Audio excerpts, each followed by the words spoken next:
Broadband has arrived at its long-predicted purpose of delivering entertainment, including music, games, and by far the biggest market, video. Offering these services, along with voice, high-speed internet, and a host of other services, has become the multiplay opportunity for broadband service providers.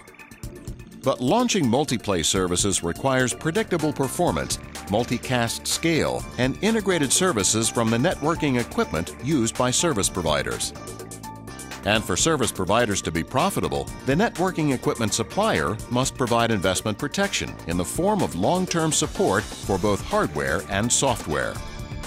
Unfortunately for service providers, this is not the case with MX series routers, and they may be facing more risks as a result. Let's take a closer look at why. First, the MX series is based on an architecture that can cause unpredictable performance.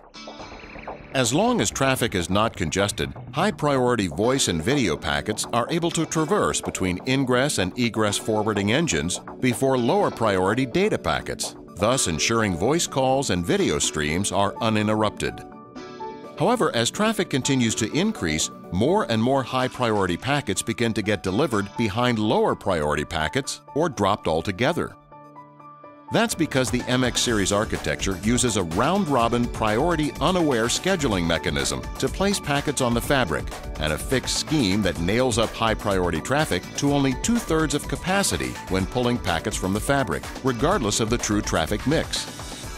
Essentially, each ingress packet forwarding engine directs voice and video packets into a high-priority queue, while data packets enter a low-priority queue. The switch fabric then pulls the packets from both queues of the first forwarding engine, followed in succession by each of the remaining forwarding engines. Once completed, the process begins again at the first forwarding engine.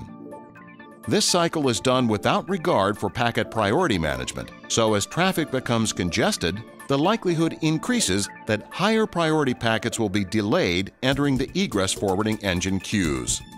The MX series architecture also lacks multicast scaling. Multicast is implemented directly by the packet forwarding engines using a technique called binary tree replication, resulting in compromised scalability, performance, and predictability. Changes to the tree from a line card failure or removal has a direct impact on all customers connected directly or indirectly through that line card. Restoring connectivity requires the binary tree to be rebuilt, which results in packet jitter and loss and has a negative impact on unicast packets. The binary tree replication scheme also has no understanding of traffic volumes. For example, although the two-fabric interface has a maximum capacity of 19 gigabits with no unicast traffic, a packet forwarding engine can be asked by the binary tree to transmit traffic volumes as high as 40 gigabits per second. Since both multicast and unicast traffic share the same high-priority queues, the result is massive, unpredictable packet loss as the fabric interface is overwhelmed and customer services are impacted.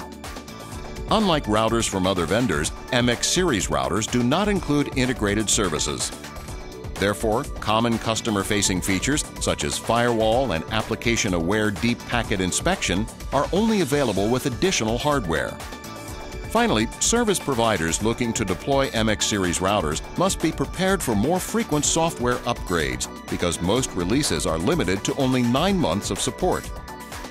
Since validating each new code release takes providers an average of 3 to 6 months, very little active engineering support time is left for the version deployed. Essentially, providers are forced to upgrade often to maintain support over the product's lifecycle.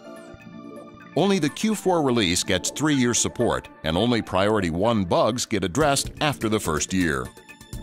And because of frequent hardware redesigns, many platforms have been end-of-lifed early, requiring providers to do a costly, complete forklift upgrade with the new products. For example, the initial release of MX series dense port concentrators was end-of-lifed after less than 12 months. Service providers face many decisions as they map out their IPTV networking equipment strategies. Many, if not all, base their decisions on independent third-party scale and performance testing that currently is not performed on the MX series. So, as seen here, when providers do choose MX series carrier Ethernet, they may be facing more hidden challenges as well.